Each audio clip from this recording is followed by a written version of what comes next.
People want fulfillment.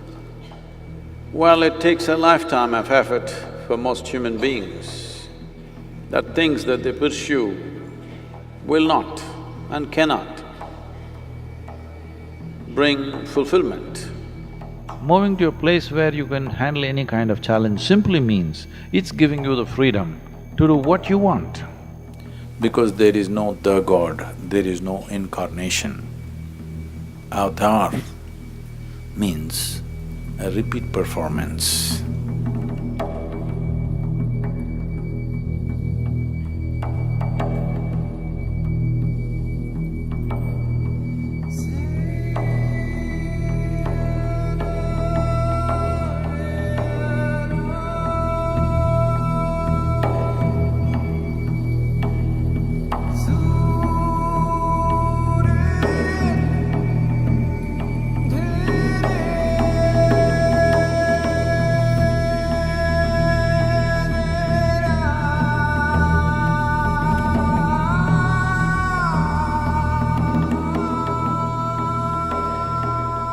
For the same aspiration of human fulfillment, there are so many efforts, so many different types of activity in the world. Whether one is going to the temple or to the bar, seeking God or drink or drug, one is seeking peace or war, one is seeking trinkets of life, another wants to go to heaven. Essentially, the pursuit is same. People want fulfillment.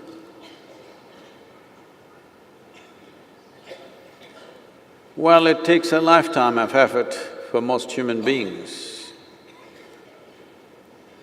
that things that they pursue will not and cannot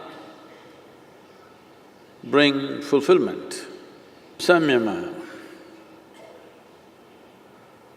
is not an effort to fulfill yourself, but to remove the ingredients which cause unfulfilled condition within you. There is a process in your hands right now.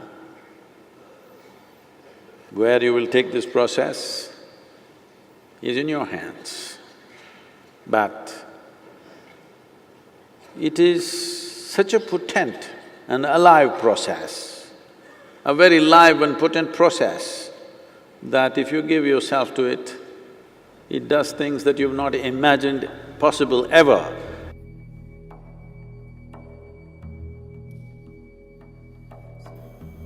About spiritual process being fragile,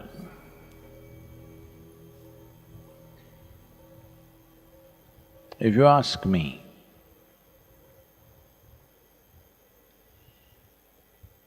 your spiritual process is more often challenged here in the ashram than in some other city.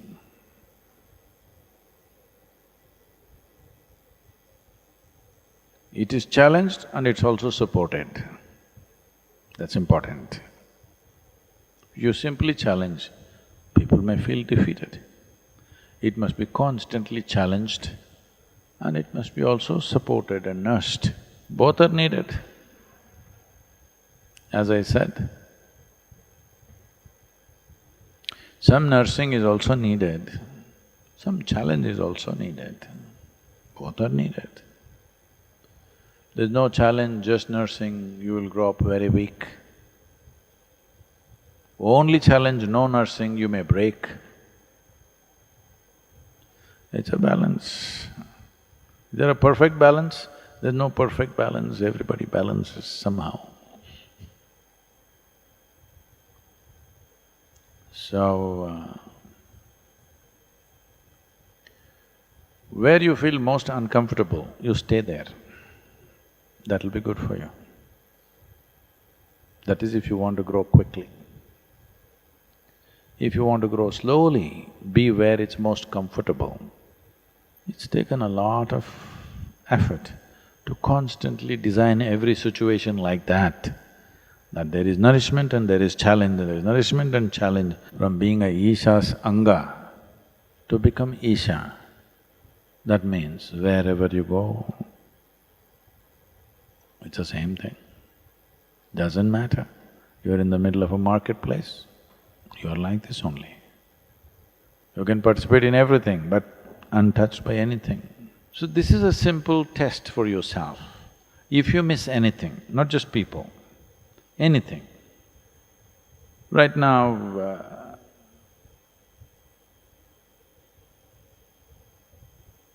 anything that we are used to, food, comfort, this or that, we thoroughly enjoy it. But when it's not there, we don't miss it. When you don't have it,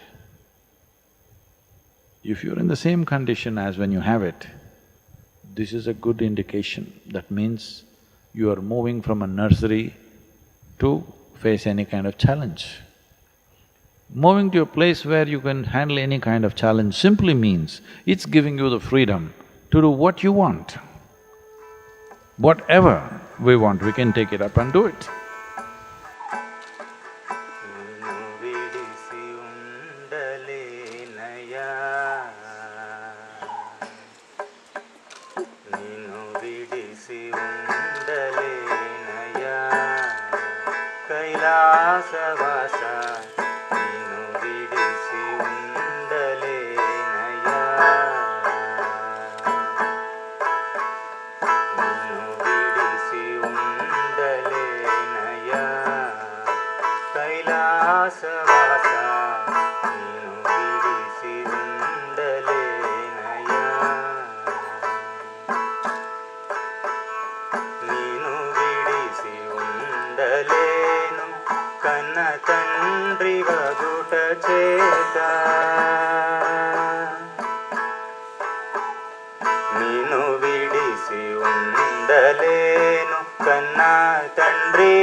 Who told you they're incarnations of God?